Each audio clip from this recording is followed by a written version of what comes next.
মালয়েশিয়ার শ্রমবাজার বন্ধ হওয়া এবং দায়ী সিন্ডিকেটকে শাস্তির আওতায় আনতে 6 সদস্যের তদন্ত কমিটি করা হয়েছে বলে জানিয়েছেন প্রবাসী কল্যাণ প্রতিমন্ত্রী। একই সাথে ক্ষতিগ্রস্ত শ্রমিকরা যাতে অগ্রাধিকার ভিত্তিতে মালয়েশিয়ায় যেতে পারে সেই লক্ষ্যে আগামী বুধবার বাংলাদেশে মালয়েশিয়ার হাইকমিশনের বৈঠক হবে। এক সংবাদ সম্মেলনে এ বিষয়ে বিস্তারিত তুলে ধরেন প্রতিমন্ত্রী। লায়লা নওশিনের রিপোর্ট।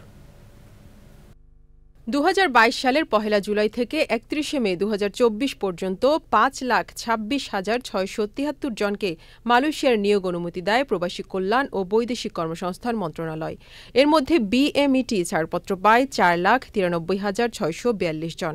এর মধ্যে মালয়েশিয়ায় গেছে 4,76,672 জন, যেতে পারেননি 16,970 জন।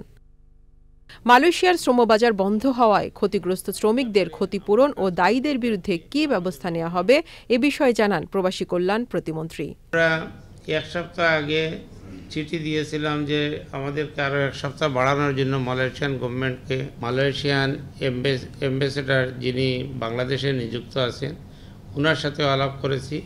আমরা 5 তারিখ ওনার সাথে বসবো, উনি আসবেন আমাদের মন্ত্রণালয়ে, ওনার সাথে বসবো, আলাপ করব এবং যারা ক্ষতিগ্রস্ত হয়েছে তাদেরকে যারা যাওয়ার জন্য অতি আগ্রহে টাকা পয়সা খরচ করেছেন তাদেরকে অগ্রাধিকার ভিত্তিতে যাতে দেওয়া হয়, দিতে পারি, মালয়েশিয়া যাইতে পারে সেই ব্যবস্থা গ্রহণ করার জন্য আমরা কাজ করে যাচ্ছি। মালয়েশিয়ায় যেতে না পারা শ্রমিকরা তদন্ত কমিটির কাছে অভিযোগ করতে পারবে বলেও জানান প্রবাসী কল্যাণ সচিব। 78,000 টাকা আমাদেরকে বলেছে।